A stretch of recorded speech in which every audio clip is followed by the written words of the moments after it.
Bom, boa noite a todos mais uma vez, né? A gente está se reunindo aqui novamente para dar continuidade aqui ao nosso estudo do livro Nos Domínios da Mediunidade. Essa noite a gente vai se ocupar do capítulo 13, né? Pensamento e mediunidade. Né? Sempre naquele esquema que a gente costuma fazer, isso aqui é um estudo em grupo, né? Não é uma aula, não é nada disso. A gente vai lendo o capítulo. Quem quiser, durante a leitura, interromper, fazer alguma consideração, algum esclarecimento e tal, é à vontade, cada um fica à vontade aí para interromper. E no final também a gente faz as nossas considerações sobre aquilo que a gente estudou na noite de hoje, né? Então, vamos dar sequência. Capítulo 13, Pensamento e Mediunidade. O silêncio se fez profundo e respeitoso. O grupo esperava a mensagem terminal. Senti que o ambiente se fizera mais leve, mais agradável. Sobre a cabeça de Dona Celina, apareceu um brilhante feixe de luz. Desde esse instante, vimos-la estática, completamente desligada do corpo físico, cercado de azulinas e radiações. Admirado com o belo fenômeno, enderecei um gesto de interrogação ao nosso orientador, que explicou sem detença. Nossa irmã Celina transmitirá a palavra de um benfeitor que, apesar de ausente daqui, sob o ponto de vista espacial, entrará em comunhão conosco através dos fluidos teledinâmicos que o ligam à mente da médium. Mas isso é possível? Indagou Hilário descrente. Aulus ponderou de imediato. Lembre-se da radiofonia e da televisão. Hoje, realizações amplamente conhecidas no mundo. Um homem, de cidade a cidade, pode ouvir a mensagem de um companheiro e vê-lo ao mesmo tempo, desde que ambos estejam em perfeita sintonia, através do mesmo comprimento de onda. Celina conhece a sublimidade das forças que as envolvem e entrega-se, confiante, assimilando a corrente mental que a solicita. Irradiará o comunicado lição, automaticamente, quando acontece na psicofonia sonambúlica. Qual acontece na psicofonia sonambúlica? Porque o amigo espiritual lhe encontra as células cerebrais e as energias nervosas, quais teclas bem ajustadas de um piano harmonioso e dócil. O assistente emudeceu, de súbito, fixando o olhar no jato de safirina luz, que se fizera mais abundante a espraiar-se em todos os ângulos do recinto. Contemplei os circunstantes. O rosto da médium refletia uma aventura misteriosa e ignorada na terra. O júbilo que a possuía, como que contagiara todos os presentes. Dispunha-me a prosseguir, observando, mas a destra do assistente tocou-me de leve, recordando-me a quietude e o respeito. Foi então que a voz diferenciada de Dona Celina ressoou, clara e comovente, mais ou menos nesses termos. Meus amigos, começou a dizer o instrutor que nos acompanhava o trabalho a longa distância. Guardemos a paz que Jesus nos legou, a fim de que possamos servi-lo em paz. Em matéria de mediunidade, não nos esqueçamos do pensamento. Nossa alma vive onde se lhe situa o coração. Caminharemos ao influxo de nossas próprias criações, seja onde for. A gravitação no campo mental é tão incisiva quanto na esfera da experiência física. Servindo ao progresso geral, move-se a alma na glória do bem, emparedando-se no egoísmo, arrasta-se em desequilíbrio sobre as trevas do mal. A lei divina é o bem de todos. Colaborar na execução de seus propósitos sábios é iluminar a mente e clarear a vida. opor-lhe entraves, a pretexto de acalentar caprichos perniciosos, é obscurecer o raciocínio e coagular a sombra ao redor de nós mesmos. É indispensável ajuizar quanto à direção dos próprios passos, de modo a evitarmos o nevoeiro da perturbação e a dor do arrependimento. Nos domínios do espírito não existe a neutralidade. Evoluímos com a luz eterna, segundo os desígnios de Deus, ou estacionamos na treva, conforme a indébita determinação de nosso eu. Não vale encarnar-se ou desencarnar-se simplesmente. Todos os dias as formas se fazem e se desfazem. Vale a renovação interior com acréscimo de visão, a fim de seguirmos à frente, com a verdadeira noção da eternidade em que nos deslocamos no tempo. Aqui ele faz uma reflexão interessante, né? Não vale encarnar-se ou desencarnar-se simplesmente todos os dias. Todas as formas se fazem e se desfazem. Ou seja, como ele fala ali atrás um pouco, né? A gente, não adianta a gente ser neutro, né? A gente tem que andar, caminhar para frente, né? O fato da gente não fazer o mal já é o mal em si, né? Porque a gente também não faz o bem. Então, assim, a gente, mediante as situações, mediante a vida, né, a gente tem que ter sempre uma atitude, procurar sempre ter uma atitude positiva, né? A neutralidade não vai nos levar a lugar nenhum. Da mesma forma que a atitude negativa também é ruim, né? A atitude neutra também não faz a gente se permanecer parado, né?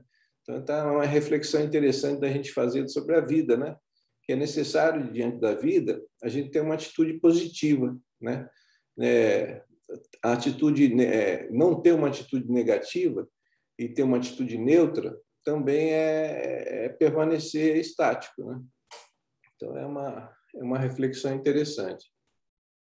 Vale a renovação interior com acréscimo de visão, a fim de seguirmos à frente com a verdadeira noção da eternidade em que nos deslocamos no tempo. Consciência pesada de propósitos malignos, revestida de remorso, referta de ambições desvaradas ou denegrida de aflições, não pode senão atrair forças semelhantes que a encadeiam a torvelinos infernais. A obsessão é sinistro conúbio da mente com o desequilíbrio comum às trevas. Pensamos e imprimimos existência ao objeto idealizado.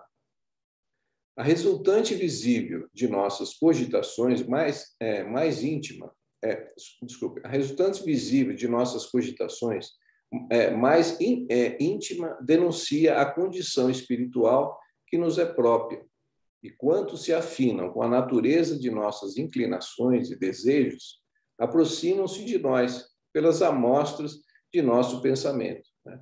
Ou seja, a lei de sintonia, né? De acordo com o que a gente pensa, a gente vibra. E de acordo com o que a gente vibra, a vibração que a gente está, a gente se sintoniza, né, com outras inteligências que estão vibrando no mesmo padrão, né? Então, tudo na realidade, se a gente pensar, tudo é pensamento, né? A gente pensa, naturalmente, a gente, de acordo com cada pensamento, a gente está vibrando de uma forma, né? E de acordo com essa forma que a gente vibra, a gente está se sintonizando, né?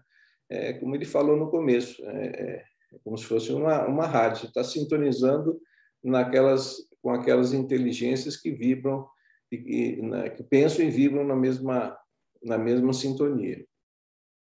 Se persistirmos nas esferas mais baixas da experiência humana, os que ainda se jornadeiam nas linhas da animalidade nos procuram, atraídos pelo tipo de nossos impulsos inferiores, absorvendo as substâncias mentais que emitimos e projetando sobre nós os elementos que se fazem portadores.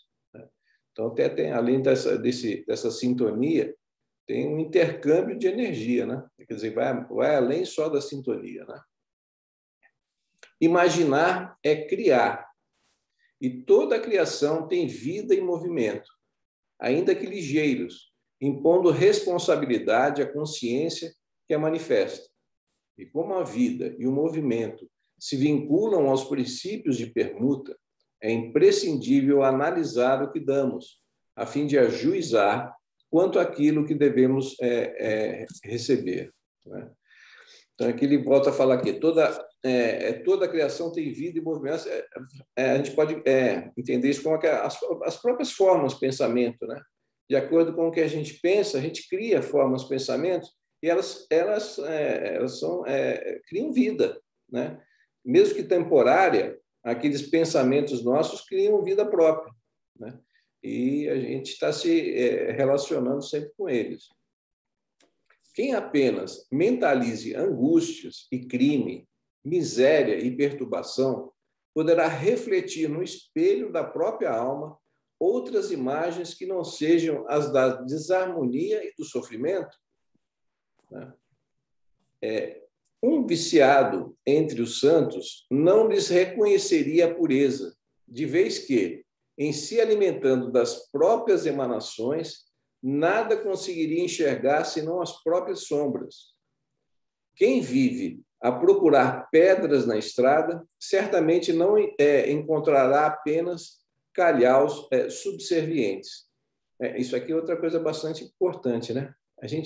Na realidade, a gente cria o próprio mundo que está ao redor de nós. E a gente enxerga de acordo com esse mundo que a gente criou. Como ele coloca aqui, né? Uma criatura perturbada, ela pode estar vivendo no meio de criaturas santas. Eles não vão enxergar isso. Ela vai enxergar a própria realidade dela.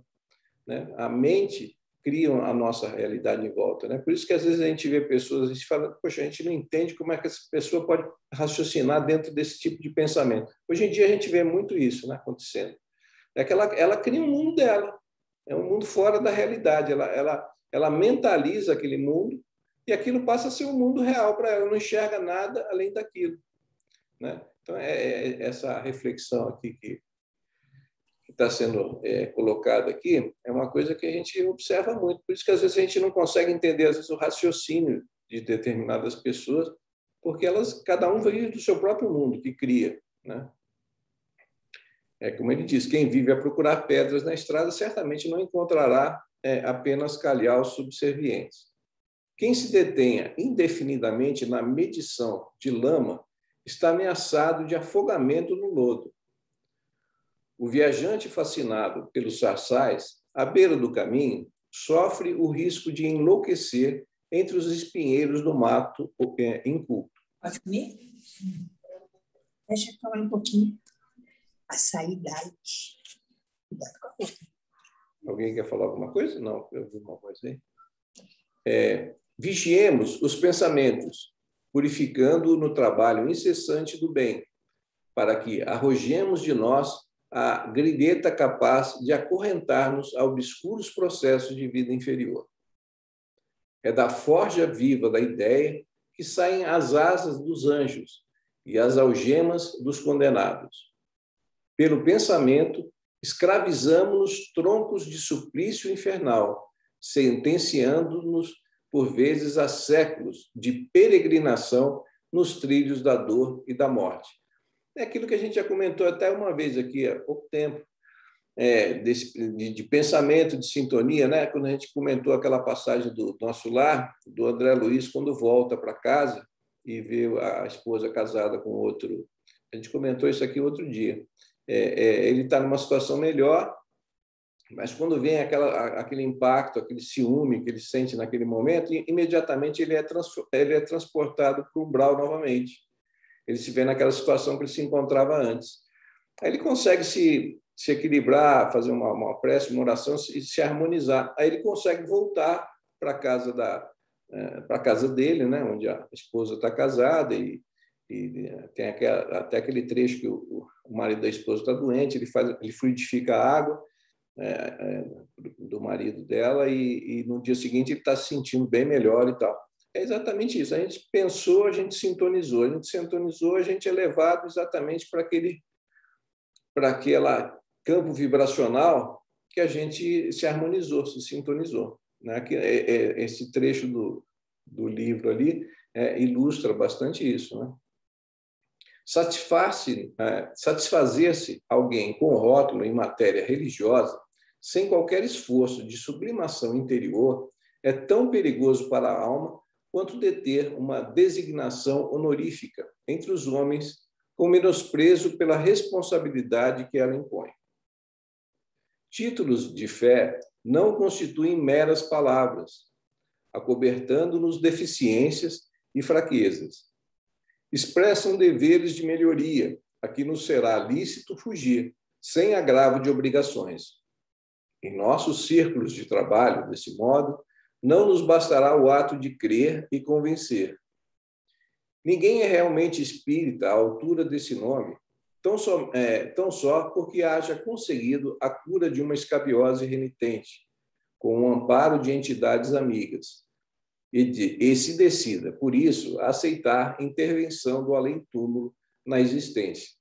E ninguém é médium, na elevada conceituação de termo, somente porque se faça órgão de comunicação entre criaturas visíveis e invisíveis. Para conquistar a posição de trabalho a que nos destinamos, de conformidade com os princípios superiores que nos enaltecem o roteiro, é necessário concretizar-lhe a existência em nossa estrada, por intermédio do testemunho de nossa conversão ao amor santificante. Não bastará, portanto, meditar a grandeza de nosso idealismo superior. É preciso substancializar-lhe a excelsitude em nossas manifestações de cada dia. Os grandes artistas sabem colocar a centelha do gênio numa simples pincelada, num reduzido bloco de mármore ou mais ingênua composição musical.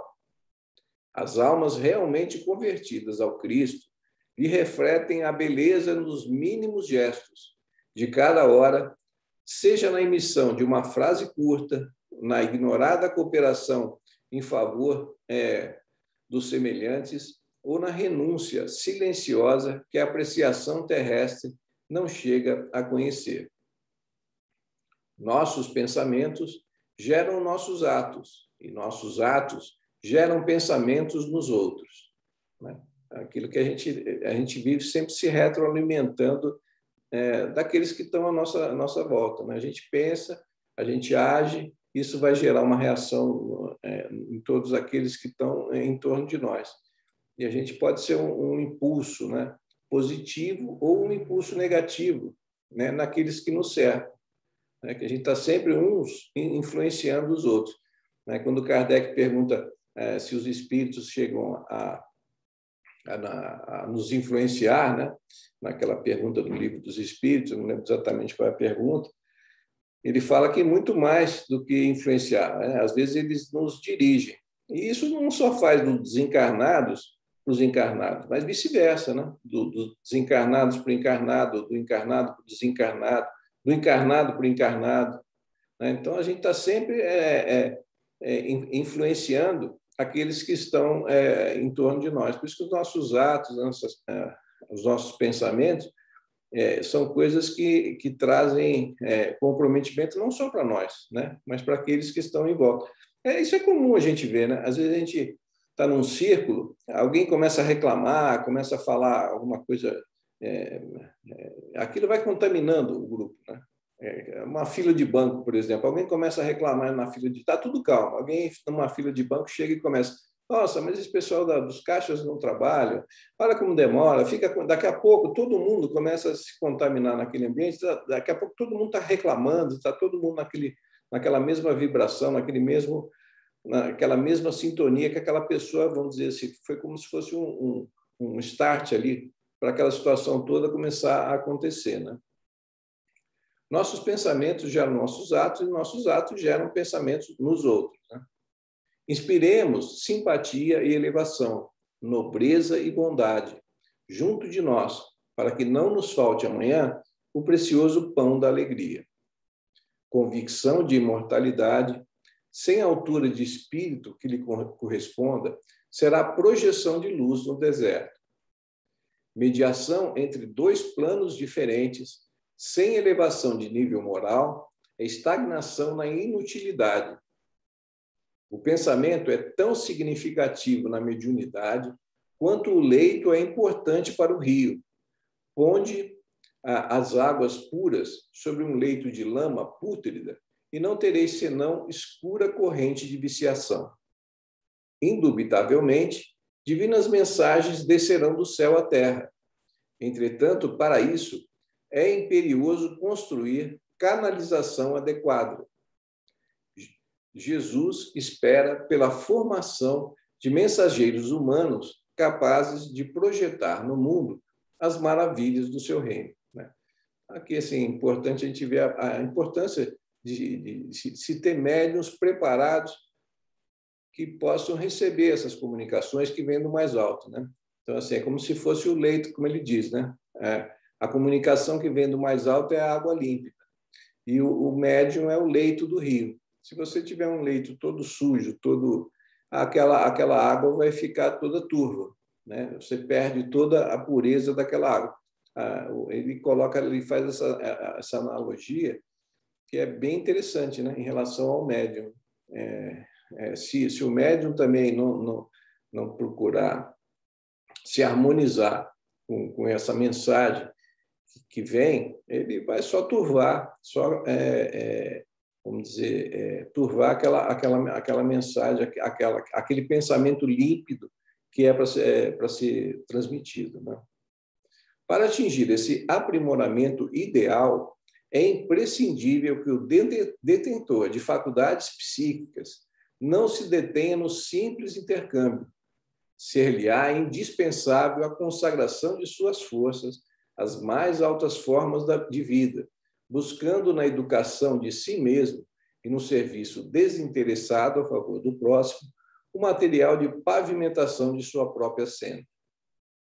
A comunhão com os orientadores do progresso espiritual do mundo, através do livro, nos enriquece de conhecimento, acentua-nos o valor mental e a plantação de bondade constante traz consigo a colheita de simpatia, sem a qual o celeiro da existência se reduz à furna de desespero e desânimo. Não basta ver, ouvir ou incorporar espíritos desencarnados, para que alguém seja conduzido à respeitabilidade. Irmãos ignorantes ou irresponsáveis enxameiam, como é natural, todos os departamentos da Terra, em vista de posição evolutiva deficitária em que ainda se encontram as coletividades do planeta e, muita vez, sem qualquer raiz de perversidade propriamente dita, milhares de almas, despidas do envoltório denso, praticam vampirismo junto dos encarnados invigilantes, simplesmente no intuito de prosseguirem coladas às sensações do campo físico, das quais não se desvencilharam. Então, aquelas criaturas que desencarnaram, principalmente na viciação, né? Vamos dizer assim, na dependência química, né? Então, no plano espiritual, elas não conseguem, vamos dizer, satisfazer essas sensações que eles tinham aqui. Então, o que eles fazem? Eles se aproximam dos encarnados, que estão no mesmo campo de pensamento, no mesmo campo de vibração, para que, através dos fluidos emanados por esses encarnados, eles consigam ter, de novo, aquele sentimento, aqueles prazeres da viciação, né?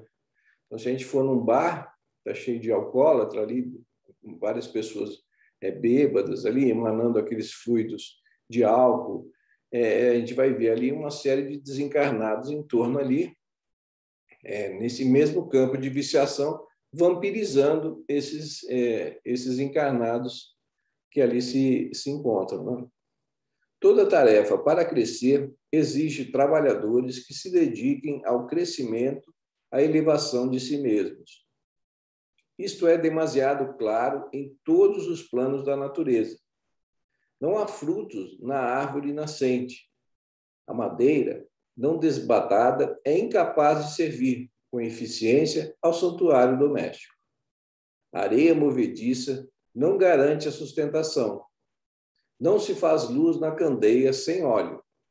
O carro não transita com êxito onde a picareta ainda não estruturou a estrada conveniente. Como esperardes o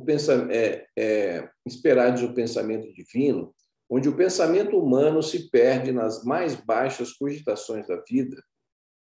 Que mensageiro do céu fará fulgir a mensagem celestial em nosso entendimento, quando o espelho de nossa alma jaz denegrido pelas mais inferiores dos interesses? Em vão buscaria a estrela retratar-se na lama de um charco. Amigos, pensemos no bem e executemo-lo. Tudo que existe dentro da natureza é a ideia exteriorizada. Aquilo, a gente vai construindo, nós somos co-criadores, né? Tudo que existe nasce da nossa criação, para o bem ou para o mal, né? O universo é a projeção da mente divina, e a Terra, qual a conheceis em seu conteúdo político e social, é produto da mente humana. Então, tudo que a gente está vivendo, né, nesses dias aí conturbados que a gente está vivendo, é fruto de nós mesmos, né? A gente não pode colocar a culpa em ninguém, né? Por isso que a gente vê hoje em dia tantas expiações coletivas, né? Tantas, né, dores, tantas dificuldades, que são expiações que nós mesmos criamos, né? Nós somos os únicos responsáveis por esses sofrimentos que nós mesmos estamos passando, né? Civilizações e povos, culturas e experiências constituem formas de pensamento, através das quais evolvemos incessantemente para esferas mais altas. Atentemos, pois, para a obrigação de autoaperfeiçoamento. Sem compreensão e sem bondade, emanar-nos-emos aos filhos desventurados da rebeldia. Sem estudo e sem observação, demorar-nos-emos indefinidamente entre os infortunados expoentes da ignorância. Amor e sabedoria são as asas com que faremos nosso voo definitivo no rumo da perfeição, da perfeita comunhão com o Pai Celestial. É aquela frase que resume lá do Espírito de Verdade, né? Amai-vos e instruí-vos, né? Escalemos o plano superior, instilando pensamentos de sublimação naqueles que nos cercam. A palavra esclarece, o exemplo arrebata. Ajustemo-nos ao Evangelho Redentor. Cristo é a meta de nossa renovação. Regenerando a nossa existência pelos padrões dele, reestruturaremos a vida íntima daqueles que nos rodeiam. Meus amigos, crede, o pensamento puro e operante é a força que nos arroja do ódio ao amor, da dor à alegria, da terra ao céu. Procuremos a consciência de Jesus para que nossa consciência lhe retrate a perfeição e a beleza. Saibamos refletir-lhe a glória e o amor, a fim de que a luz celeste se espalhe sobre as almas, como o esplendor solar se estende sobre o mundo. Comecemos nosso esforço de soerguimento espiritual desde hoje e, amanhã, teremos avançado consideravelmente no grande caminho. Meus amigos, meus irmãos, rogando a Jesus que nos ampare a todos, deixo-vos com um até breve. A voz da médium emudeceu. Sensibilizados, reparamos que, no alto, se apagara o jorro brilhante. Raul Silva, em prece curta, encerrou a reunião. Enlaçamo-nos, Clementino, às despedidas. Voltem sempre, convidou-nos gentil. Sim, sim, continuaríamos aprendendo. E, lado a lado com o nosso orientador, retiramos-nos felizes, como quem sorver a água viva da paz na taça da alegria. Então, aqui ele encerra esse capítulo aqui, né? Mais uma vez, né, a gente vê que são capítulozinhos assim, bem curtinhos, né? 4, 5 folhas, né? Páginas. Mas, assim, rica assim, de muito ensinamento, assim, né? A gente vai lendo assim, vai refletindo um pouquinho, a gente vai vendo quanto ensinamento é trazido, né, em poucas, né, num relato breve, né? Mas ele faz aqui várias reflexões aqui bastante interessantes, né? A gente podia sintetizar aqui que o pensamento é tudo, né? De acordo com como a gente estava falando, de acordo com o que a gente pensa, a gente vibra, de acordo com o que a gente está pensando e vibrando, a gente está construindo o nosso mundo que a gente está enxergando, a gente está influenciando aqueles que estão à nossa volta, né? Então, o pensamento é a essência de tudo, né? O dia que a gente começar a compreender melhor o que é o pensamento, esses mecanismos, né, que a gente volta, pensamento a gente cria de forma até material, né? São as próprias formas de pensamento. O dia que a gente começar a refletir melhor sobre isso, a gente vai conseguir avançar bastante, né, na nossa jornada evolutiva. E, principalmente, conseguir disciplinar, né, o nosso pensamento. Isso é o mais difícil, né, para a gente. Porque vira e mexe, a gente está fugindo para pensamentos negativos, vibrando e sintonizando mal, né? Então, assim, a disciplina é importante e, vamos dizer, o caminho para a gente conseguir ir limpando e harmonizando o nosso pensamento é o próprio Cristo, né? É o próprio Evangelho. No dia que a gente começar a compreender melhor o Evangelho, os ensinamentos de Cristo, e se afinizando com isso, a gente vai purificando a nossa vida, né? Vai purificando o nosso caminho. Então, são bastante reflexões aqui, muito interessantes nesse capítulo, né? Quer falar alguma coisa, fazer um comentário? Bem interessante, né? Eu cheguei um pouquinho atrasado e consegui pegar bastante parte aí do capítulo, mas sempre levando em conta, né, a vivência do médium, né, a moralidade do médium. O tempo todo ele coloca que o que vai influenciar na comunicação é a moralidade do médium. Se o médium não tenta melhorar-se, ele vai ser um vaso ruim, né? Então, ele não vai conseguir, o que você falou, passar com grande nitidez as mensagens e nem vai se aproximar a espíritos, né? Com boas intenções. Então, a gente tem quem trabalha com mediunidade tem que prestar bastante atenção nisso.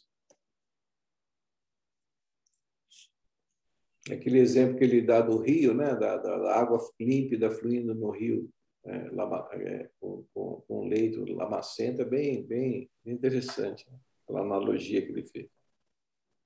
Olha, eu vou falar uma coisa para vocês. Eu considero este capítulo, né, o capítulo 13, né, como um dos mais importantes desse livro. Talvez o mais importante, pelo menos foi para mim. E desse capítulo aqui, a gente tira frases muito fortes de ensinamentos, né? Quer dizer, a primeira coisa aqui é que deixa muito claro que o objetivo da mediunidade é a elevação moral. Se nós não conseguimos atingir essa meta, de nada vale a mediunidade. Isso deixa muito claro aqui. E aí tem umas frases aqui que eu vou te falar uma coisa. Coisa sublime, né? Então, quando ele coloca aqui, por exemplo, a melhor forma de nós vigiarmos o pensamento. Isso o Dr. Bezerra fala isso também num outro livro que ele transmite a mensagem pelo médium, né? O Dr. Bezerra também fala isso, que a melhor forma de vigiar o pensamento é o trabalho incessante no bem. Então, aqui, embora fale que a importância que é a gente controlar e trabalhar o pensamento, mas fala que mais importante ainda é a gente executar, né? Que é a atitude. E aí tem até um exemplo aqui que Chico Xavier já falou isso em entrevistas, que a palavra esclarece, mas o exemplo arrebata. Chico Xavier, ele fala isso, né? Ele já falou isso nas épocas, né, que ele dava entrevista, quando aqui estava encarnado. Eu me lembro dessa frase dele. A palavra esclarece, o exemplo arrebata, né? Então, veja bem, esse capítulo tem cada mensagem. Olha só essa outra que eu separei aqui, ó. Inspiremos simpatia e elevação, nobreza e bondade. Nós temos que viver a nossa vida, o nosso dia a dia, inspirando simpatia, elevação, nobreza e bondade às pessoas ao nosso redor, num trabalho incessante, diário. E tem uma frase aqui que é espetacular, né? É tudo do Aulus, né? É tudo do mentor, do orientador aqui, do instrutor, né? Ele fala, ó, mediação entre os dois planos diferentes, sem elevação moral, é estagnação na inutilidade. É estagnação na inutilidade. Aqui fala que Jesus espera de nós que nos tornemos mensageiros dele. Acho que aqui no sentido de para o espírita, né?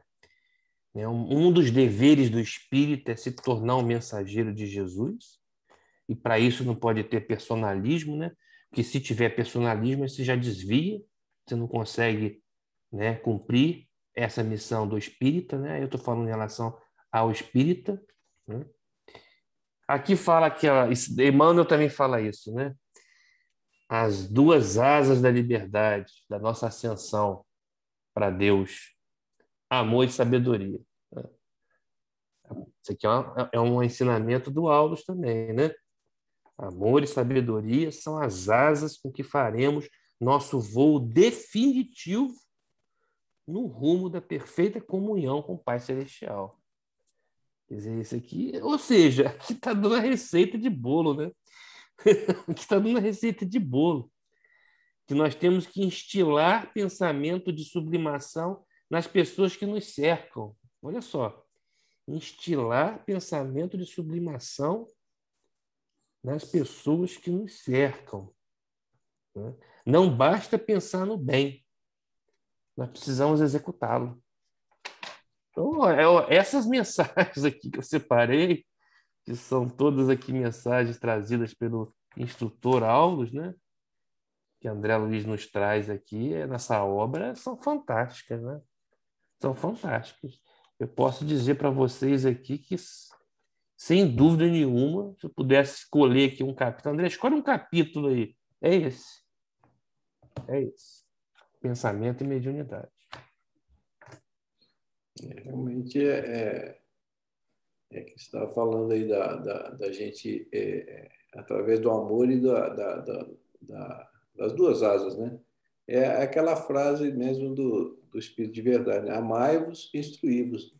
Assim, na ignorância a gente não vai caminhar. E também sem amor, a gente só se instruindo, só vamos dizer, hipertrofiando a parte intelectual, a parte de coisas, a gente também não cresce, né? Então, assim, a gente tem que realmente, em paralelo, as duas coisas, a gente ir crescendo, né? Se a gente hipertrofiar demais só a parte intelectual, a gente acaba descambando para a vaidade, para o orgulho, né? Exatamente. Eu estava pensando sobre isso hoje, Nilton. Você vê como são as coisas, né?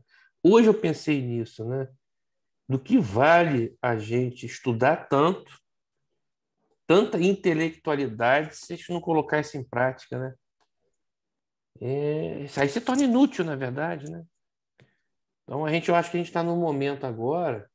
Hoje eu vi um companheiro nosso espírita falando que nós estamos realmente no momento, nós espíritas, de executar isso, né? de executar. Tudo bem, esse momento da pandemia teve uma importância muito grande no aspecto de estudo, né? Foi desenvolvido muito estudo durante esse período de pandemia, com essa história das casas espíritas fecharem e tudo mais, muitas lives, diversos cursos, né? Nunca se divulgou tanto a doutrina como realmente nessa pandemia. Mas peraí, né? Isso não Agora está na basta, hora de né? botar a mão na massa, né? Porque nós vamos ficar em live por mais quanto tempo, Com as né? casas fechadas, né? As pessoas estão precisando, né? E da parte prática, e está na hora do trabalho de arregaçar a manga.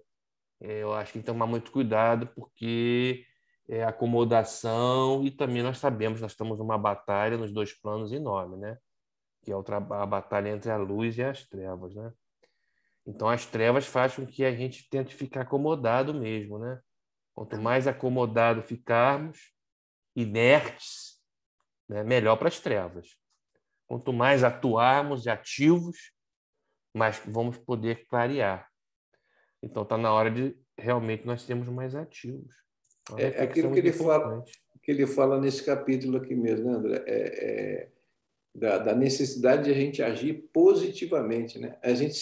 O fato da gente ser neutro, a gente fala, mas eu não faço mal. Eu também, se você não faz o bem, você também está colaborando com o mal, de E certa veja forma. bem, ô Nilton, tudo bem a gente informar, a gente estudar, transmitir. Eu acho que isso É não tenho válido. certeza que é muito importante, mas não pode parar aí, né? Não pode parar aí. Então, assim, está na hora de botar a mão na massa, né? É. E esse capítulo fala exatamente isso. A palavra esclarece, mas o exemplo é que arrebata. Então, o espírito ele vai conseguir arrebatar como? Trabalhando. Sim. Esses capítulos todos, né? Esse aqui realmente é especial, mas você vê na obra toda, né, de André Luiz e de Emmanuel e tal, você vê esses livros do André Luiz geralmente são capítulos, geralmente todos eles assim não são capítulos não, mas se você for ver ali o que você consegue extrair dali, se você ler com mais atenção um pouquinho, né? Eu pelo menos estou aprendendo muito com esses nossos estudos aqui, né? A gente consegue extrair muita coisa dali e de forma sucinta, né? Que era uma característica de Jesus, né? Assim, o que eu acho assim espetacular em Jesus era a capacidade de síntese dele, né? Ele conseguia numa pequena frase, né? Condensar uma quantidade imensa de ensinamento, né? Se você parar para Mas sempre pensar, dando exemplo, né, Nilton? exatamente, Sempre dando exemplo de vivência de mesmo, né? vivência daquilo, né? Orar e vigiar. Sempre é uma frase né, curtíssima, né? Mas se você for analisar isso, o quanto de sabedoria que está contido, né? E ele é assim, né? Através de frases muito curtas, muito sucintas, né? Como exemplo essa, um ensinamento assim, né? Muito profundo. A gente pode ficar se debruçando sobre isso, orar e vigiar aqui, é, tirando um monte de ensinamentos em cima disso. Então, a capacidade de ser sintético, de ser objetivo. Muito bom. Alguém quer comentar mais alguma coisa? Mas, assim... Um capítulo lindíssimo mesmo, né? Com frase assim, que mexe com a gente, né? Que faz a gente sentir mesmo, né? Refletir bastante, né? Sobre o que é dito, né? E eu concordo com o André, né? É um ano assim, foi um ano assim muito elitista, né? Muitas lives, muitas palestras, né? Que é necessário, né? A instrução é necessária, mas a gente precisa sair agora para o trabalho, né? Para a mão Olha o na próximo massa. capítulo aí, ó. Exatamente. É isso aí. Não dá spoiler, né, André? Está dando spoiler aí. Tá mostrando pra gente aí, ó. Está Próximo dando capítulo, spoiler ó. aí do próximo. Serviço. É isso aí. É o que a gente espera nos próximos dias, né? A Não gente caminha vamos... esse E hoje eu serviço. vi um termo, esse colega, eu não vou citar nome, mas esse é companheiro, né? esse companheiro espírita, ele fala isso. Estão querendo engessar e encaixotar o espiritismo, né? Não pode. Não pode. É verdade o que ele fala. Sem dúvida é verdade. Mas é isso. Então, a semana que vem, a gente vai dar prosseguimento, né? Na próxima quarta-feira, com o capítulo 14, em serviço espiritual. Né?